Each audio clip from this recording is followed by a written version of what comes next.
Ya, Assalamualaikum warahmatullahi wabarakatuh. Selamat sore semuanya. Terima kasih yang udah hadir sore ini buat ikutin acara Ganesha Startup Club tiap Selasa ini ya. Mungkin bisa langsung saya lempar aja ke moderator kita. Ada Pak Yanli di sini. Ya, silahkan Pak Yanli. Baik, kawan-kawan semua, selamat datang, selamat sore. Sudah hadir bersama kita pada sore ini. Dan kita hari ini mungkin terakhir. Kawan-kawan sekalian, mungkin kita bisa hari ini dari Ganesha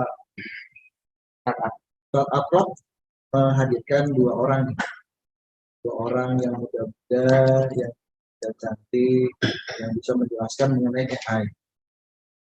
Hari ini mungkin biar agar kita bisa tahu, bisa jelas gitu ya, kita bisa langsung aja nih bisa dijelaskan apa saja dari kawan saya Mas Medi dari Notflux.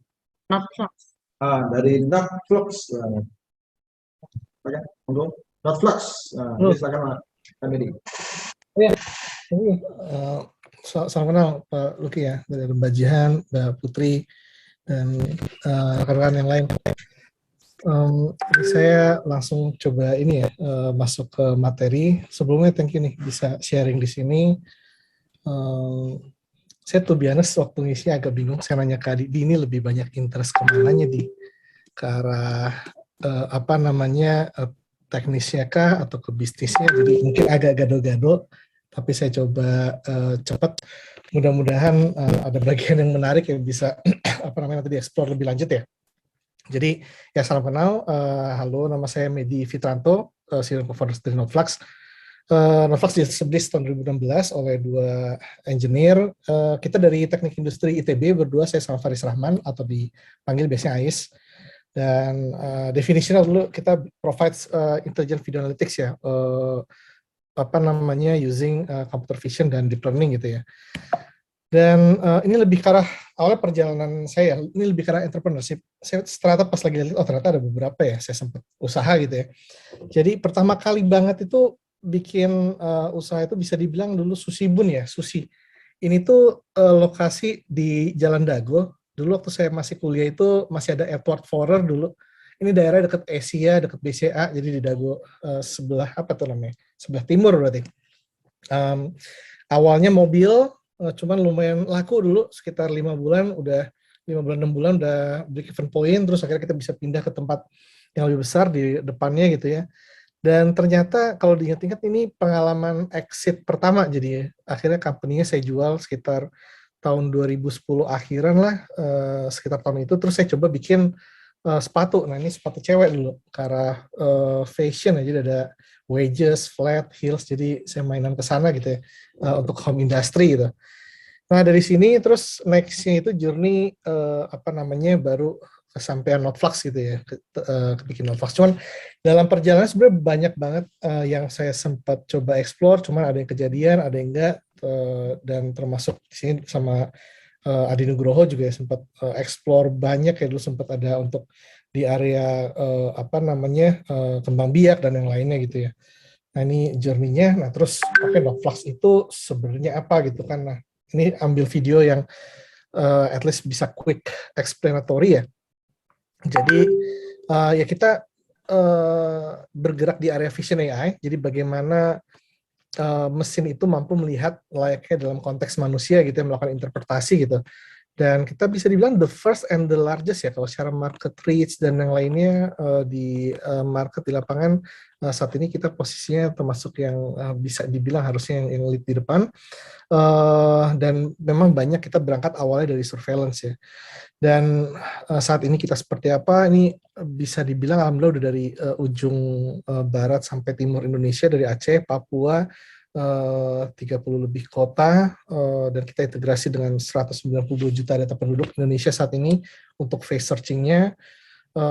Papers juga international journals, seingat saya harusnya sekarang 9 atau 10 ya, sini masih 8, dan klien range-nya itu dari ada government, banyak lumayan aparat penegak hukum, smart city, lalu dari financial seperti BRI, Kredivo, insurance dan yang lainnya, masuk ke sekarang kita ada ke arah retail juga. Nah, Secara brand portfolio saat ini kita ada 3 ya. Jadi Visioner itu lebih ke arah konteks mesin vision AI-nya. Nah, Identify sama Retailmatics udah fokus spesifik. Jadi Identify lebih ke arah EQYC, biasa untuk onboarding. Biasa kalau kita daftar-daftar aplikasi yang terkait finance ya, atau trading, atau payment, kita diminta selfie, terus diminta foto KTP, diminta selfie, terus sama KTP dipegang gitu ya. Nah, itu proses EQYC, onboarding. Jadi kita fokus ke sana.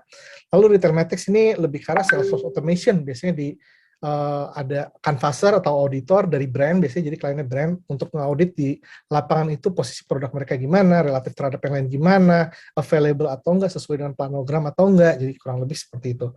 Namanya lebih karena visioner, intinya kita bareng sama partner, karena lumayan banyak variasi solusi yang bisa dihasilin, dan akhirnya kita nggak mungkin nih bikin sendiri.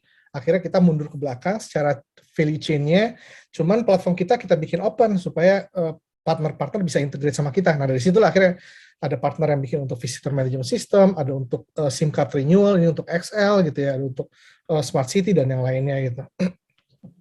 Dan kalau Identify tadi, ini lebih karena ya harusnya kita lumayan sering experience ini ya, karena berbagai financial product saat ini ya menjamur banget ya. Jadi biasanya kita diminta untuk verifikasi dulu di awal, KYC, dan ini tadi yang Retailmatics sekarang retail.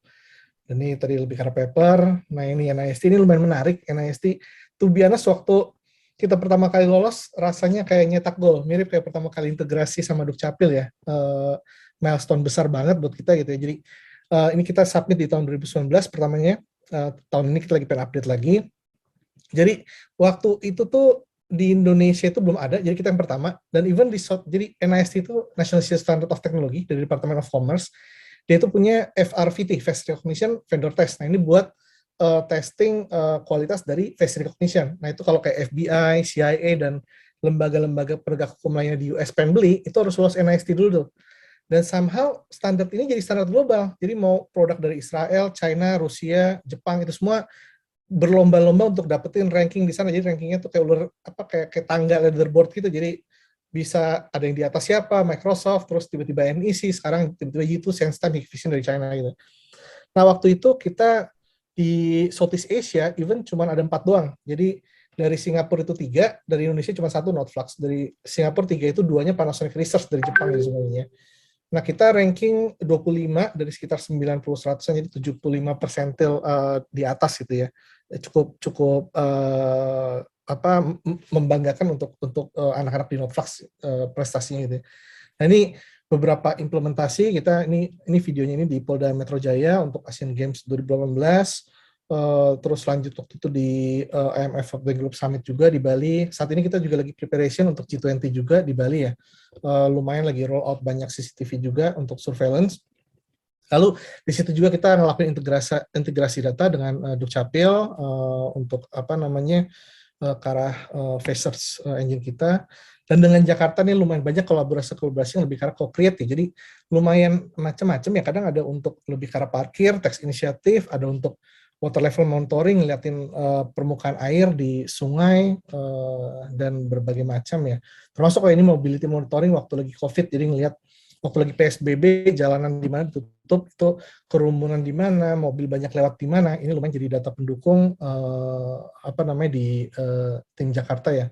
Termasuk face mask detection juga di Jatim, Semarang, ini ketinggian muka air, jadi implementasinya ya cukup kreatif, cukup bisa banyak implementasi, karena memang pada akhirnya mereplace kemampuan mata manusia, dan kayaknya jadi solutioning-nya yang mesti kreatif bisa untuk apa gitu ya, tadinya untuk even ini untuk di ini di Kodam, ada juga kita di rest area juga, dan itu ya beberapa contohnya. Nah, kalau parkir kita integrasi dengan produk lain, jadi sekalian untuk bayarnya juga, untuk payment, seperti itu. Nah, kalau ini saya coba quick juga terkait lebih ke arah AI-nya ya. Jadi ya AI yang sekarang bisa dibilang third generation-nya ya, dari yang rule based, habis itu masuk ke statistics, terus sekarang ke brand model gitu ya. Dan ya di awal lebih ke arah expert system, lebih ke arah rule based, lebih banyak kita ke desain. Kalau yang sekarang somehow mesinnya tiba-tiba jadi pinter sendiri, ada konteks seperti itu gitu ya. Dan subsetnya kalau tadi sempat dibilang deep learning, jadi ini kalau subset payung utama itu AI, ada subsetnya machine learning, dan machine learning ada subset lagi deep learning. Nah, perjalanannya itu lumayan panjang sebenarnya ya. Jadi Sebenarnya event 1950 sebelumnya udah ada, cuman yang paling ini sebenarnya 1955 sebenarnya. Kalau 1950 yang Alan Turing yang bikin Turing Test Machine, itu waktu lagi Perang Dunia afternya gitu kan. Nah kalau yang 1955 John McCarthy sempat ngebikin paper lah, dan dia pertama kali terminologi artificial intelligence diintroduce gitu, dan tentang neural nets juga mulai dibicarakan ya di momen-momen itu ya, di era itu ya.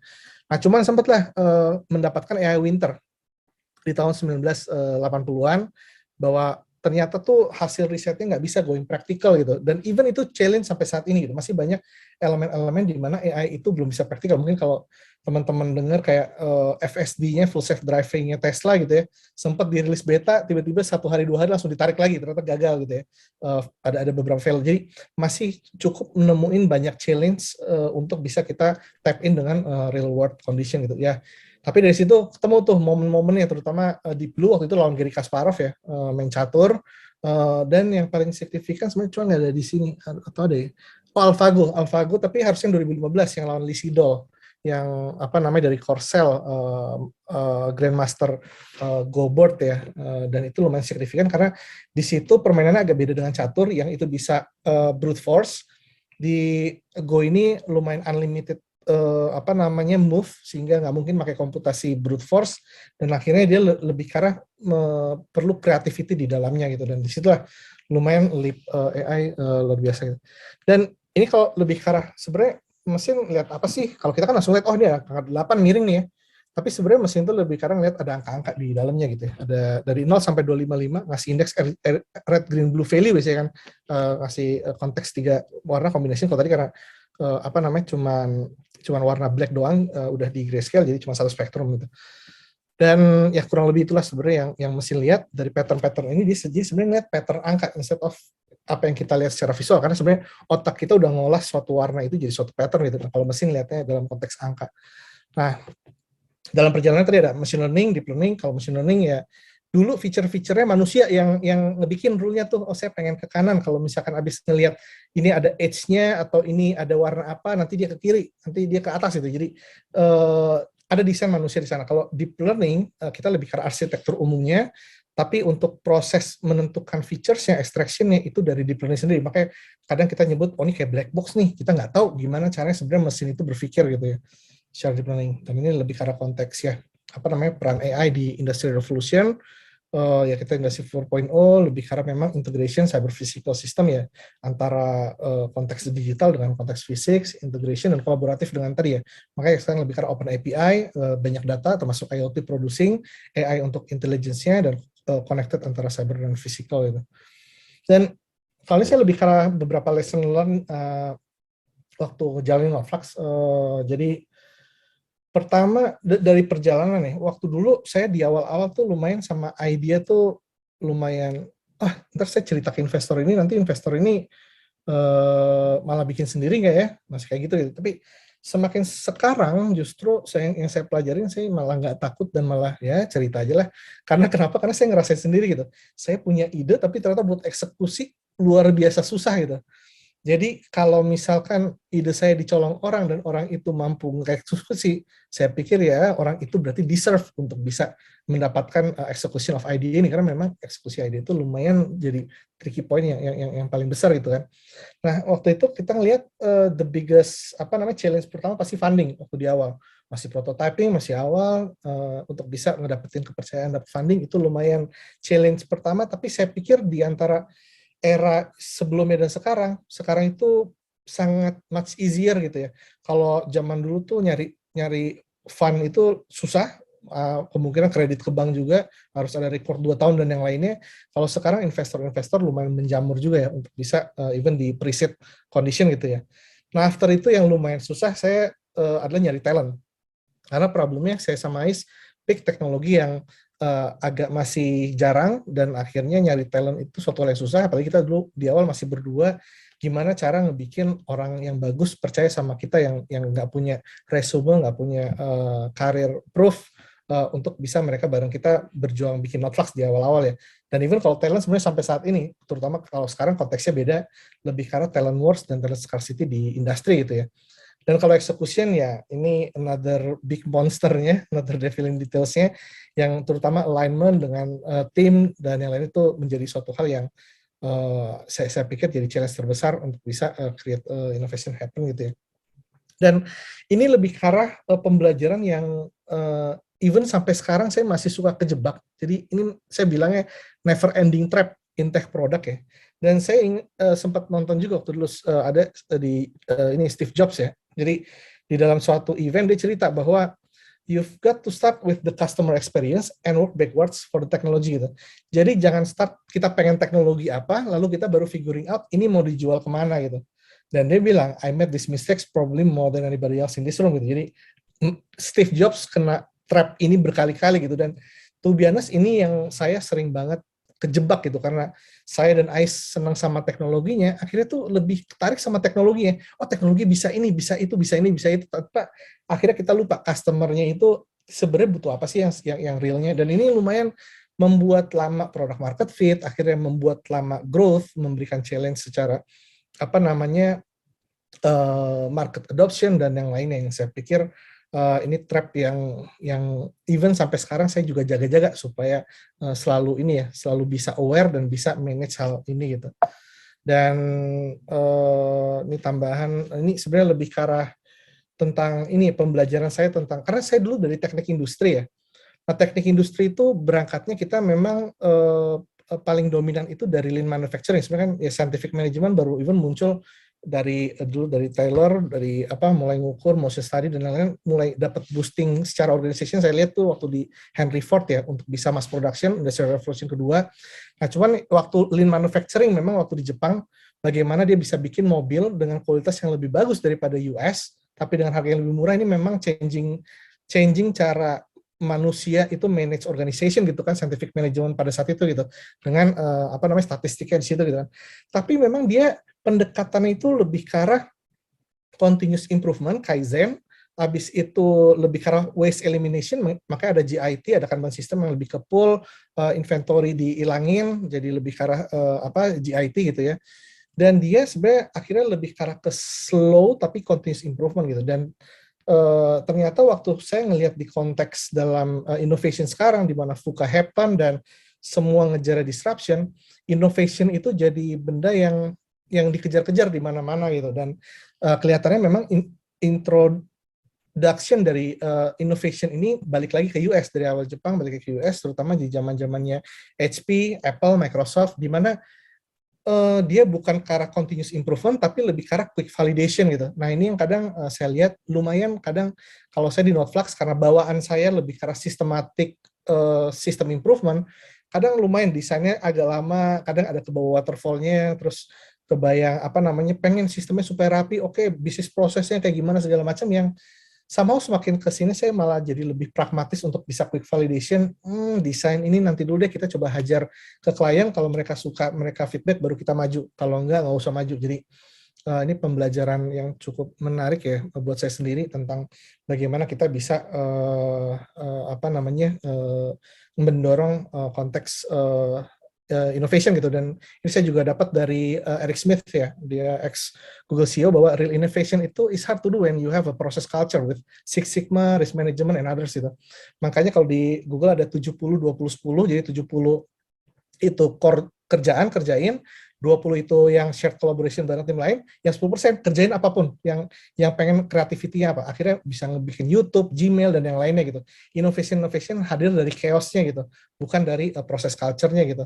Dan di sana juga we don't have 2-year plan, jadi punyanya cuma next week and next quarter plan, karena mereka berusaha untuk keep quick validating dan keep changing gitu ya.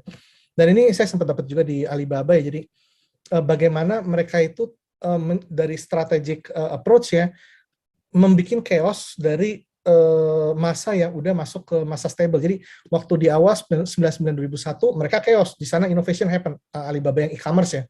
Habis itu mulai reign chaos-nya, di converse, mulai ke line ke suatu titik, mulai strategi mulai muncul di 2002 2003, 2024 2006 mulai nih, ini masuk Six Sigma baru nih, tentang quality, tentang continuous improvement, tentang stability, tentang disiplin, fokus, ini mulai masuk sini.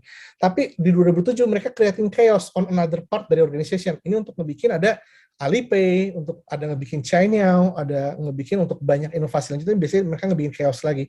Baru begitu udah masuk ke development stage, mereka baru masuk ke area yang lebih stable, lebih quality minded, lebih process minded, yang kiri lebih ke arah quick validation minded. Ya ini kalau dibilang berani kotor itu baik, anak-anak belajar justru karena exploration, berani dapat mistakes dan bisa explore berbagai macam hal. Dari saya kayaknya itu beberapa yang bisa di-share, semoga bermanfaat dan bisa ada diskusi lanjutan. Terima kasih.